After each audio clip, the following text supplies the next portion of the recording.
Trump ఎక్కడికి వెళ్ళినా ఏం మాట్లాడినా సంచలనమే. తాజాగా ఇరాన్ తనను చంపేందుకు కుట్ర పన్నుతోందని, హిట్ లిస్ట్ లో తానే మొదటి స్థానంలో ఉన్నానంటూ సంచలన ఆరోపణలు చేశారు. టర్కీ రాజధాని అంకారాలో జరిగిన నాటో సదస్సు సందర్భంగా ఆయన ఈ వ్యాఖ్యలు చేశారు. ఇరాన్ పాలకులను క్రూరులు, రోగ మనస్తత్వం ఉన్నవారు అంటూ ఆ దేశాన్ని ఒక క్యాన్సర్ తో పోల్చారు. ఆ క్యాన్సర్ను వీలైనంత త్వరగా తొలగించాల్సి ఉందన్నారు. ఇక ప్రపంచంలోనే అత్యంత శక్తివంతమైన అమెరికా అధ్యక్షుడిని లేపేసే శక్తి ఇరాన్కు ఉందా? పైగా ఈ సంక్షోభ సమయంలో ఇరాన్ అంత పని చేస్తుందా? ఎందుకంటే తనపై ఇరాన్ దాడికి పాల్పడితే ఆ దేశాన్ని భూమి మీద లేకుండా చేస్తామని ట్రంప్ ఇప్పటికే తీవ్ర హెచ్చరికలు జారీ చేశారు.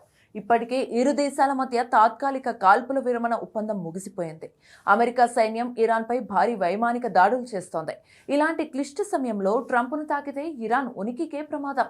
ఇక ఇరాన్కు అంత సామర్థ్యం ఉందా అంటే ట్రంప్ను నేరుగా చంపేంత సామర్థ్యం లేకపోవచ్చు, కానీ వారు ఇతర పద్ధతుల ద్వారా ప్రయత్నించే ప్రమాదం ఉంది. International criminal gangs, sleeper cells, కిరాయి హంతకులను వాడుకునే అవకాశం ఉంది. గత కుట్రలే ఇందుకు నిదర్శనం. 2024లో ట్రంప్ను చంపడానికి ఆసిఫ్ మర్చెంట్ అనే పాకిస్తానీ ఏజెంట్ను రంగంలోకి దించింది. దీనిని అమెరికా దర్యాప్తు సంస్థలు గుర్తించి భగ్నం చేశాయి. సుప్రీం లీడర్ అలీ ఖమేనీ హతమయ్యాక ట్రంప్ను చంపిన వారికి $25 మిలియన్ రివార్డు ఇస్తామంటూ ఇరాన్ ప్రభుత్వ అంతర్గతంగా ప్రచారం కూడా సాగింది. కాబట్టి నేరుగా యుద్ధం చేసే సామర్థ్యం లేకపోయినా కోవర్ట్ ఆపరేషన్స్ చేసే సామర్థ్యం ఇరాన్కు ఉంది. మరోవైపు మిడ్ టర్మ్ ఎన్నికల నేపథ్యంలో సింపతి కోసమే ట్రంప్ ఇలాంటి ఆరోపణలు చేస్తున్నారనే వాదన కూడా ఉంది. కానీ ఇందులో సగం మాత్రమే నిజం. ఆయనకి నిజమైన భద్రతా ముప్పు, రాజకీయ వ్యూహం రెండూ కలిపి ఉన్నాయి. అమెరికా నిఘా వర్గాలు ట్రంప్కు ఇరాన్ నుంచి స్పష్టమైన ప్రాణహాని ఉందని అధికారికంగానే హెచ్చరించాయి.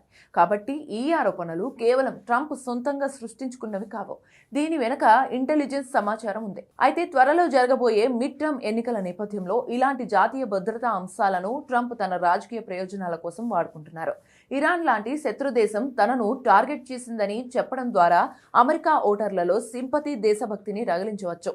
కానీ తాను దేశం కోసం ప్రాణాలను సైతం లెక్క చేయకుండా పోరాడుతున్న ఒక స్ట్రాంగ్ లీడర్ అనే ఇమేజ్ ను ఓటర్లలో ప్రొజెక్ట్ చేసుకోవడానికి ఇది ట్రంప్ కు బాగా ఉపయోగపడుతుంది.